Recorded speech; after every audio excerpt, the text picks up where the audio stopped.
सबको नमस्कार। आपके न्यूज का 666 वाला एपिसोड है। आज का तारीख 27 नवंबर 2024 Wednesday. Aam Aadmi Party challenging the status quo, shaking up system, creative destruction in Indian politics, AP governments leaders in governance and public policy, entrepreneur governance, AP opposition role, responsible fighting for people's issues, boldly resisting wrong policies. Please follow आपके news Twitter handle @news आपके। दिल्ली का समाचार इस प्रकार है। कल आम Aadmi party का 13वीं बर्थडे है। 12 साल हो चुके हैं, 13 साल एंटर हुआ है। तो इस सिलसिले में वॉलंटियर्स को और मिनिस्टर्स, जो भी पदाधिकारी, सबको संबोधित करते हुए अरविंद केजरीवाल ने बोला, हमारा जो संविधान है ये कोई किताब नहीं है, कोई कागज नहीं है। ये लोगों का हक और उनका जो ड्यूटीज है, जो लोग क्या करना चाहिए, और उनको संवैधानिक मूल तंत्र बताने वाली एक किताब है, एक चीज है। तो उन्होंने पिछले 12 साल से और गवर्नेंस में 10 साल से ज्यादा क्या क्या काम हुआ है और ये कैसा संविधान के अनुसार चल रहा है, इसके बारे में उन्होंने बहुत ही डिटेल में, विस्तार में बताया। आप वो सुन सकते हैं। रघुराम राजन, आपको मालूम है, वो पहले रिजर्व बैंक ऑफ इंडिया का गवर्नर था और एक प्रोफेसर है ब्राउन यूनिवर्सिटी में। उन्होंने आम आदमी का जो पार्टी का जो फोकस है, जो एजुकेशन गवर्नेंस में, एजुकेशन, हेल्थ केयर और वेलफेयर स्कीम्स के ऊपर, उन्होंने ये बताया कि आम आदमी पार्टी ने एक बहुत ही उम्दा टेम्पलेट बना चुका है। ये कैसे लोगों का जो कैपिटल, मतलब जो संपत्ति है देश का, वो लोग है, वो लोगों का संपत्ति को कैसे यूटिलाइज किया जाए, तो बताया, ऐसा समर्थन लिया है और पुष्टांकन किया है आम आदमी पार्टी का गवर्नेंस को रघुराम राजन जी ने। एम्प्लॉयमेंट जो रेट है दिल्ली में सबसे ज्यादा है। पूरा इंडिया को देखा जाए, अनएम्प्लॉयमेंट सबसे कम है। ये फिगर्स हमारा नहीं है, इन्होंने जम्मू एंड कश्मीर में सबसे ज्यादा अनएम्प्लॉयमेंट है, 32% है, और जो एज ग्रुप 15 और 29 के बीच में इन अर्बन एरियाज। इसके बाद ओडिशा में सबसे ज्यादा अनएम्प्लॉयमेंट है। सबसे कम अनएम्प्लॉयमेंट जो है दिल्ली में है, लोएस्ट। ये एक स्टैटिस्टिक्स निकला। और दिल्ली में मिनिमम वेज भी बहुत ज्यादा है। अनस्किल्ड लोगों का 18,000 से ज्यादा है और सेमी स्किल्ड का 19,929, क्लोज टू 20,000, और स्किल्ड लेबर को जो 22,000, नियरली 22,000, 21,917। और बीजेपी रूल्स के स्टेट्स में अगर देखा जाए तो अनस्किल्ड लोगों को 10,000 मिलता है, जहां दिल्ली में 18,000, और सेमी स्किल्ड को 11,000 मिलता है, ताकि 20,000 दिल्ली में मिलता, और स्किल्ड लोगों को 12,400 मिलता और दिल्ली में 22,000 तक मिलता है अप्रोक्सीमेट। 2015 में दिल्ली में 3.32 लाख सीनियर सिटीजन्स को पेंशन दिया जाता था, मगर पिछले 9 साल में 1.25 लाख को बढ़ा दिया गया था और अभी 80,000 से ज्यादा बढ़ गया है। इसके साथ 5.3 लाख सीनियर सिटीजन्स को बेनिफिट हुआ है। तो अभी 10,000 एल्डरली पीपल अभी 24 घंटे के अंदर एक पोर्टल के ऊपर उन्होंने अप्लाई किया है, और जो डिसेबल्ड होते हैं और दिव्यांग होते हैं उनको जो 5,000 मिलता है। तो आम आदमी पार्टी ऐसा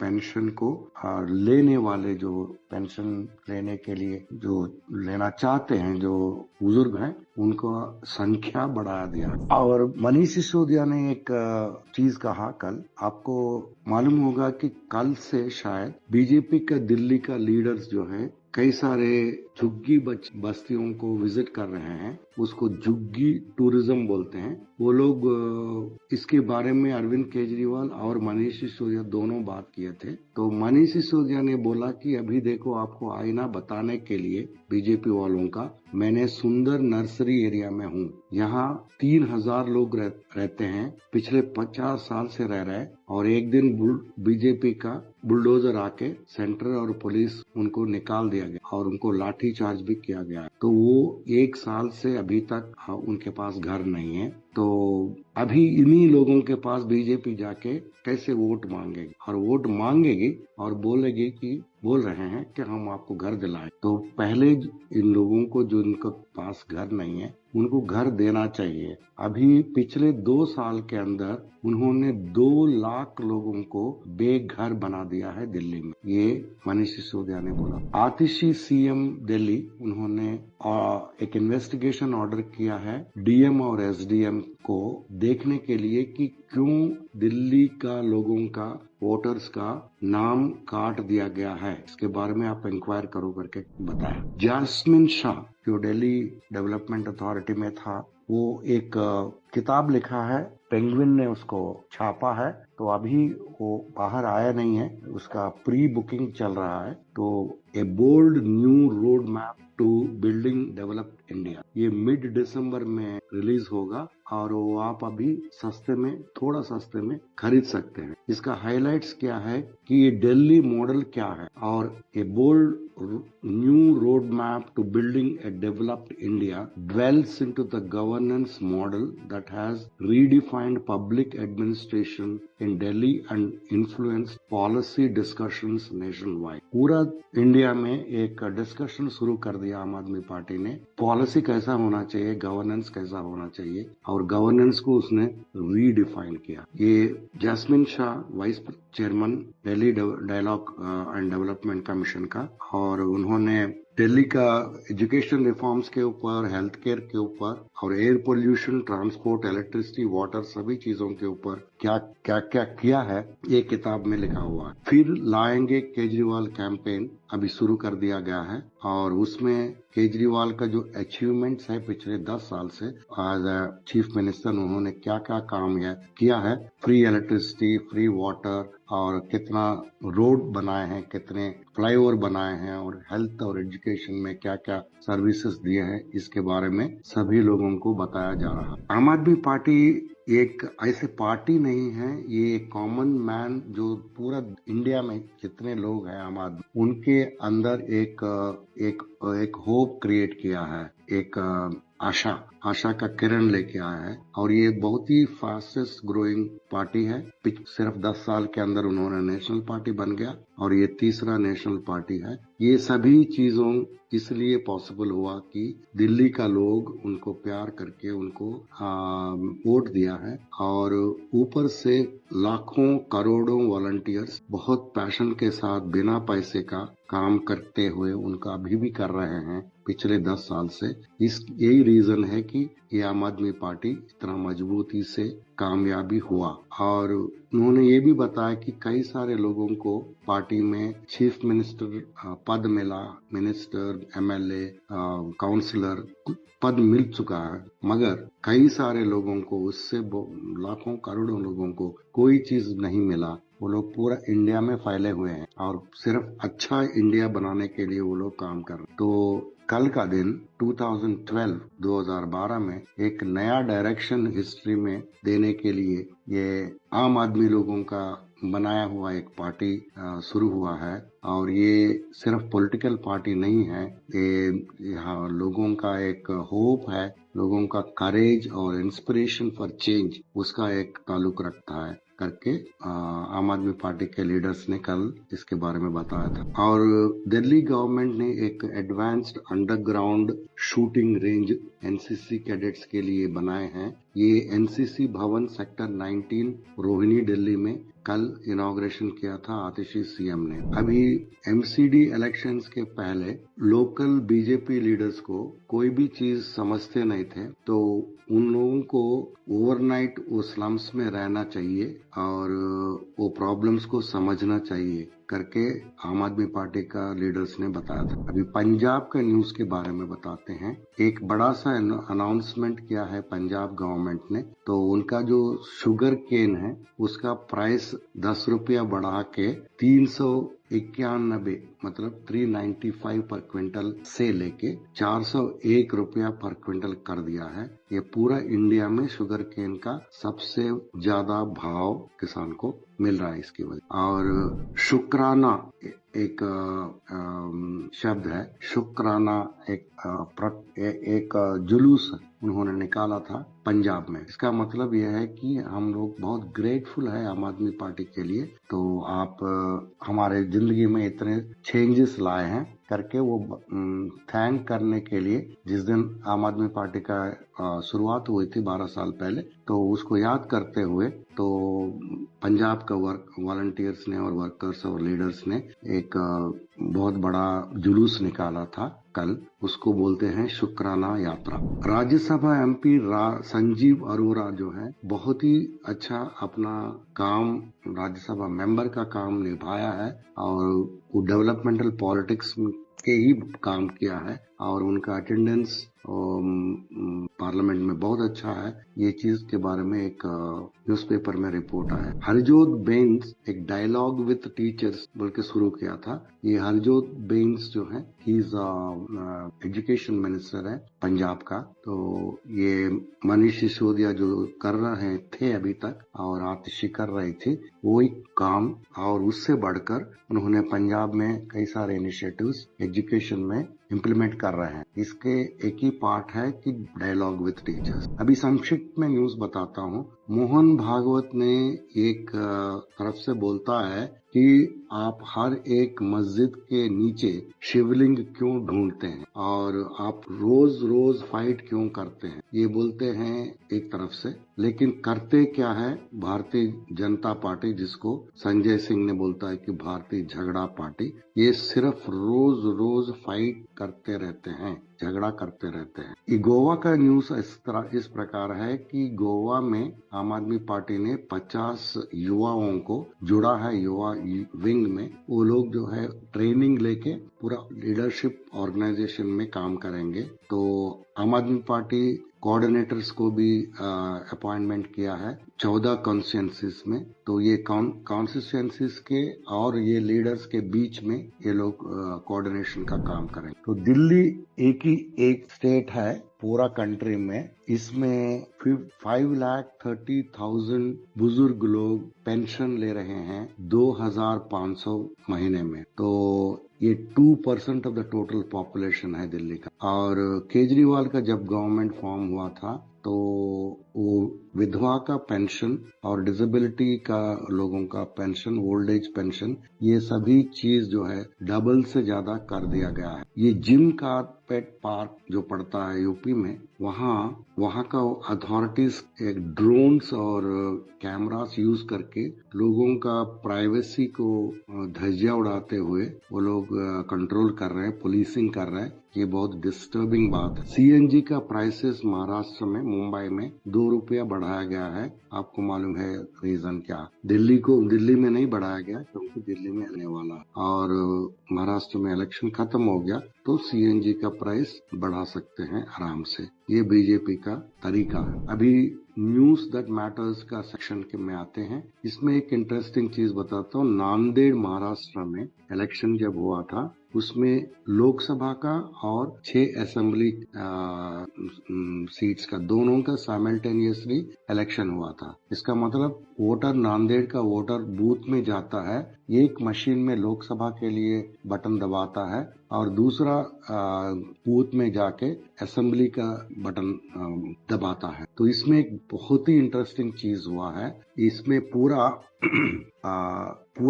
वोटर्स लोकसभा में कांग्रेस को चुने थे और वही वोटर्स 6 असेंबली सेगमेंट में अजित पवार और शिंदे ग्रुप का, वो एनसीपी और ये शिवसेना का ग्रुप का, मतलब बीजेपी के एलायंस को वो लोग चूज किए थे। और कांग्रेस का कैंडिडेट, लोकसभा कैंडिडेट को 1,59,000 वोट्स मिले थे, ज्यादा अपना अपोनेंट से ज्यादा। मतलब कोई छोटा मोटा 10,000 टाइप का नहीं है, ये 1,59% से उन्होंने जीता था। और मतलब जो वोटर आते हैं वो बूथ में कांग्रेस को जिताता है लोकसभा में और 2 ही सेकंड के बाद वो दूसरा बूथ में जाके बीजेपी को डालता है वोट। तो ये कोई लॉजिक हुआ है इसमें? तो 89% स्ट्राइक रेट बीजेपी का महाराष्ट्र इलेक्शंस में मिला है। एक सुनामी टाइप का मिला है। ये लॉजिकल है, ये सही है, इसमें ट्रूथ है, आप उसको सोचने की बारी बात। और महाराष्ट्र में दूसरा एक कन्नड़ा विधानसभा है, उस 105 नंबर, उसमें एक टोटल वोटर्स एक विलेज में, तालनेर विलेज, उसमें 396 पोलिंग वाज डन। उसमें 312 शिवसेना यूबीटी को मिला, 194 शिवसेना शिंदे को मिला, 326 इंडिपेंडेंट हर्षवर्धन जाधव उनको मिला, 104 टोटल वोट्स, और 194 प्लस 312 प्लस 104 आप अगर जोड़ेंगे 600 से ज्यादा हो जाएगा। लेकिन वहाँ वोट्स कितने हैं? 396। इसका मतलब इतना ज्यादा घपला किया गया है कि 396 वोट्स है वहाँ पोलिंग, लेकिन वहाँ दिखा रहे हैं 624 वोट। ये एक चीज है। ऐसा डेटा मिसमैच पूरा महाराष्ट्र में हुआ है। और पूरा महाराष्ट्र में अगर देखा जाए तो 5,04,313 एडिशनल वोट्स पोल हुए हैं। और ये डिस्क्रिपेंसी क्यों है, 5 लाख से ऊपर कैसे आ गया, ये मिसमैच क्यों है, इसके बारे में इलेक्शन कमीशन ऑफ इंडिया कुछ बताया नहीं है। तो इलेक्शन कमीशन बोला कि फाइनल वोटर टर्नआउट 66.05 है और रिप्रेजेंटिंग 64,88,195 टोटल वोट्स पोल्ड, और उसमें फीमेल मेल उसका दिया गया है। तो total sum of votes counted ये 64 lakhs हो, और इसमें 64 lakh, sorry, I am getting confuse with this numbers. तो एक्सेस बेसिकली यहाँ डेटा दिया गया है, आप पढ़ सकते हैं। तो एडिशनल वोट्स पोल्ड जो पोलिंग हुआ बोला और बढ़ाया, ये जो डिफरेंस है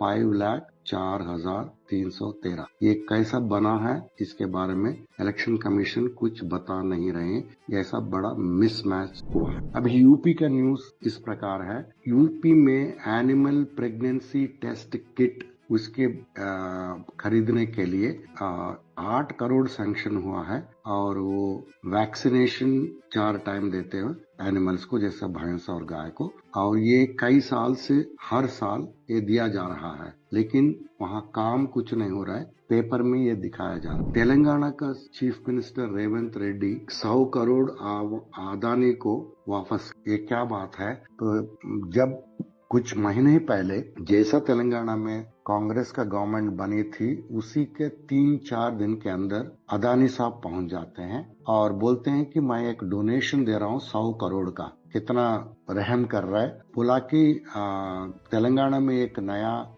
skill university, sports university start कर रहे हैं तेलंगाना गवर्नमेंट, तो उसके लिए मैं आपको 100 करोड़ का दान देता हूं। तो वो दान को रेवंत रेड्डी ने बहुत बढ़िया से ले लिया था उस समय, लेकिन बाद में अभी अदानी के बारे में इतने सारे प्रॉब्लम आने के बाद बीजेपी और क्रिटिसाइज करने लगा, तुमने क्यों लिया 100 करोड़? तो इसलिए तेलंगाना चीफ मिनिस्टर उसको वापस कर दिया। बीजेपी का आईटी सेल पूरा इसके पीछे लगा था कि तुम भी हमारे जैसे हो, तुम भी अदानी से पैसा ले। और ये डुप्लीकेट वोटर नेम्स और इलेक्टोरल रोल्स का इश्यू के बारे में एक PIL दाखिल हुआ था, तो उसको सुप्रीम कोर्ट ने खारिज कर दिया। उन्होंने बोला कि हम ये चीज नहीं लेंगे। तो ये पिटिशनर एक डायरेक्शन मांग रहा था यूनियन ऑफ इंडिया और इलेक्शन कमीशन के लिए। तो ये सब मल्टीपल वोटर्स लिस्ट कैसा बन रहा है और कुछ लोगों को क्यों निकाला जा रहा है, इसके बारे में तो लेकिन सुप्रीम कोर्ट ने वो PIL को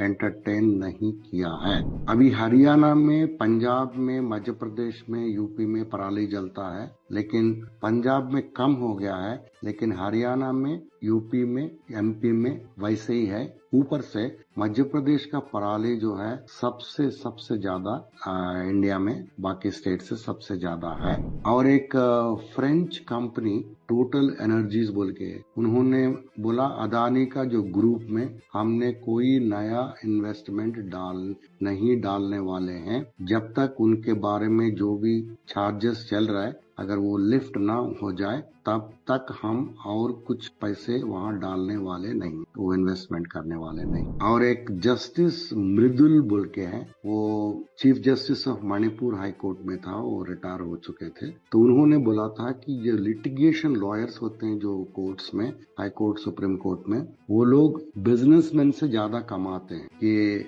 हाईएस्ट टैक्स पेइंग इंडिविजुअल्स जो है ये लिटिगेशन लॉयर्स है करके उन्होंने बताया। और अब इंडिया का एम्प्लॉयमेंट स्टैटिस्टिक्स दे रहा हूँ। इंडिया में 14.6 मिलियन पीपल, 2,53,000 फैक्ट्रीज पूरा इंडिया में वहाँ एम्प्लॉय किए गए, मतलब वो नौकरी कर रहे हैं। लेकिन बात यह है कि इस सभी स्टेट्स अगर आप देखा जाए, बिहार, तेलंगाना, उत्तराखंड, उड़ीसा, तो इसमें हाईएस्ट जो नंबर ऑफ वर्कर्स काम करते हैं वो कॉन्ट्रैक्ट में है। बिहार में 68.6%, तेलंगाना में 64.5, उत्तराखंड में 57.7, उड़ीसा में 57.3। 2 आउट ऑफ 5 फैक्ट्री एम्प्लॉयर्स, मतलब 40% जो है जो फैक्ट्रीज में काम करते हैं वो कॉन्ट्रैक्ट में काम करते हैं। तो इसका मतलब क्या है, सिर्फ इंडिया में परमानेंट वर्कर्स जो है 9 मिलियन है, और केरला, तमिलनाडु में highest number of permanent, more than 75% workers, factory workers in Tamil Nadu and Kerala और परमानेंट कैटेगरी। और ये इंडिया का रियलिटी है। हम लोग बोलते हैं कि मैन्युफैक्चरिंग सेक्शन को बढ़ाना चाहिए। अभी अगर 40% आप कॉन्ट्रैक्ट लेबर को लगा के काम कराते हो तो कैसे बढ़ेगा एम्प्लॉयमेंट? हाल एक क्या बताऊं, एक बहुत ही गंदी चीज बताने को, ये मीरठ की बात। एक साल पहले एक 21 ईयर ओल्ड स्टूडेंट के ऊपर उसके ऊपर यूरिनेट किया गया था, पेशाब किया गया था, और वो विक्टिम का नाम, उसका नाम है ऋतिक सिंह। और वो जो कांड हुआ है उसको फिल्म किया गया और वो वायरल किया गया, वो लोग जो किए हैं ये काम, और इतना गंदा चीज किया है लोग, ये बहुत इनह्यूमन चीज हुआ। और ये चीज इतने में नहीं रुका। एक साल के बाद वो 21 ईयर ओल्ड स्टूडेंट है जिसका नाम ऋतिक सिंह है, उसकी मौत हो चुकी। वो भी ऐसा मौत हो चुका, सस्पिशियस सर्कमस्टेंस, मतलब वो किसके लिए मौत हुआ, कैसा मौत हुआ, नेचुरल नहीं था ना एक्सीडेंट का था, वो वैसी घटना हो गई है। तो उनका फैमिली ने कहा था कि ये जो यूरिन केस है, ये इसके बारे में पूरा पब्लिक में बहुत सारा गुस्सा था और इसी के वजह से उनको मार दिया गया है। तो उनका पॉइजनिंग किया गया है बोल के केस आया। तो केस के ऊपर अभी चल रहा है, लेकिन इंक्वायरी चल रहा है। लेकिन ये बहुत ही मतलब दुखद भी है और गंदा चीज भी है इंडिया का न्यूज। टेक्सटाइल इंडस्ट्री आपको मालूम है पूरा इंडिया में कितना जरूरी वाली चीज है, और वो इकोनॉमी को 2.3% बढ़ाती है, जीडीपी को 13% ऑफ इंडस्ट्रियल प्रोडक्शन, 12% एक्सपोर्ट्स करती है ये जीडीपी में। और वैसे वाला इंडस्ट्री का वो वेस्ट डंप करते हैं, उसका क्या हालत, अगर देखा जाए तो इतने large quantity of textile waste जो है वो जनरेट होता है पूरा कंट्री में, एकदम मैसिव है वो। 7.8 मिलियन टन, मतलब 8% of the global textile waste जो है इंडिया में हर साल बाहर आता। तो इंडिया जो है ये वेस्ट जनरेशन में, टेक्सटाइल वेस्ट जनरेशन में टॉप 3 कंट्रीज में है। तो ये बहुत बड़ा कंसर्न है अपना एनवायरनमेंट के लिए। तो इसके ऊपर काम होना चाहिए, इसलिए हम ये चीज यहाँ डाल रहे हैं। और ये जो इलेक्शन कमीशन का कांड हो रहा है पूरा इंडिया में, तो इसका और एक एग्जाम्पल यहाँ दे रहा हूँ मैं। ये मुरादाबाद में बाइपोल हुआ है, एक मुस्लिम मेजोरिटी एरिया कुंडर की सेगमेंट वहाँ हुआ है। तो वहाँ का कैंडिडेट रामवीर ठाकुर है, उन्होंने 11 मुस्लिम कैंडिडेट्स को 1.2 लाख वोट्स मार्जिन से हरा के जीत गया है। तो मुस्लिम मेजॉरिटी एरिया में एक हिंदू जो है इतना मेजॉरिटी से जीत गया, ये एक इट इज रेजिंग क्वेश्चंस। तो समाजवादी पार्टी ने उनको एलाइज किया है कि इसमें इंटिमिडेशन किया है, लोगों को धमकी दिया गया है और प्रॉक्सी वोटिंग किया गया है, हैरेसमेंट किया गया है और वोटिंग के दिन 4 वीडियोस बाहर आया है कि जहां हैरेसमेंट हुआ है लोगों को, तो वहां बैरिकेड कर दिया है पुलिस स्टेशन में और मुसलमान औरतों को आने नहीं दिया वोटिंग डालने के लिए। ये चीज सब पुलिस ऑफिशियल्स और ये सब करने के बाद ये लोग जीत गए हैं एक मुरादाबाद का कुंदर की सेगमेंट। केरला में 35 लाख माइग्रेंट वर्कर्स हैं, काम करते हैं, मतलब बिहार, यूपी, छत्तीसगढ़, झारखंड वहां से आके काम करते हैं और वो लोग 49,000 करोड़ हर सालाना कमाते हैं। उसमें से 32,000 करोड़ जो है लोकल में खर्च करते हैं केरला में, बाकी 17,000 करोड़ अपना होम स्टेट्स को भेजते हैं। जैसा केरला वाले विदेश जाके इंडिया को भेजते हैं पैसा, वैसे अभी हमारा इंडिया में भी ऐसा 2 टाइप का इंडिया हो गया। जो रिच स्टेट्स हैं जैसा केरला है, थोड़ा बहुत तेलंगाना, आंध्रा, यहाँ सब वर्कर्स जो है नॉर्दर्न इंडिया से आ रहे हैं, गरीब स्टेट से आ रहे हैं और काम करके ये लोग पैसे वहां भेजते हैं रेमिटेंस कर। 500 रुपए का नोट, ये फर्जी वाला नोट, उसका चलने का जो सर्कुलेशन जो हो रहा है उसमें बहुत बढ़ोतरी हुआ है। 317% हुआ है सिर्फ 5 साल के अंदर। Overall 30% drop in fake currency across all denominations, notably withdrawal of 2,000 notes, share of 500 denomination currency notes in overall currency has jumped to 86.5% end of March. तो फेक करेंसी नोट्स 500 का सतर्क रहिएगा। अभी वो रिजर्व बैंक ऑफ इंडिया में वो लोग accept कर रहे हैं, कब तक मेरे को नहीं मालूम। जिसके पास जो 500 नोट्स है वो वहां आप एक्सचेंज कर सकते। एक रिपोर्ट आया है मार्सलस इन्वेस्टमेंट मैनेजर, तो वो लोग ने एक रिपोर्ट दिया है इंडिया का मिडिल क्लास जो है पूरा मेल्ट डाउन हो रहा है, नीचे स्तर गिर जा रहा है। इसका रीजन उन्होंने 3 बताया था स्टडी करके। उन्होंने ये बताया कि ये जो टेक्नोलॉजिकल डिसरप्शंस हो रहे हैं, इसका मतलब जो AI टूल्स यूज किया और ऑनलाइन परचेजेस वगैरह सब जो करते हैं, इसकी वजह से मिडिल क्लास का एम्प्लॉयमेंट घट गया है। तो उन लोगों का ये एक रीजन है, उन लोगों का स्लो डाउन हो गया। दूसरा, साइक्लिकल इकोनॉमिक डाउन जो हुआ है, तो वो साइक्लिकल इसलिए मतलब हर 10 साल में ये अमेरिका में एक स्लो डाउन आ जाता है, पूरा ग्लोबली भी आ जाता है, फिर ठीक हो जाता है, फिर से आता है। वैसा है यहाँ इंडिया में भी हमारा हुआ था, एक डिमोनेटाइजेशन टाइम में बहुत बड़ा हुआ, धक्का हुआ। इसके बाद सुना कोविड-19 के बाद हुआ और दूसरा वॉर्स के बाद हुआ। ये सब ये और डिटीरिएटिंग हाउस होल्ड बैलेंस शीट। तो हाउस होल्ड बैलेंस शीट में क्या हो रहा है, जहाँ पहले का जो मिडिल क्लास को जो इनकम था वो घट गया है और खर्चा जो है इन्फ्लेशन बढ़ गया है। तो ये लोग खाने के ऊपर से लेके हर चीज के ऊपर जो पैसे खर्च कर दिया वो बढ़ गया। इसकी वजह से उनका सेविंग बहुत श्रिंक हो गया। तो बहुत कम सेव करते हैं, बहुत कम कमाते हैं, बहुत ज्यादा स्पेंड करते हैं। ये तीनों रीजन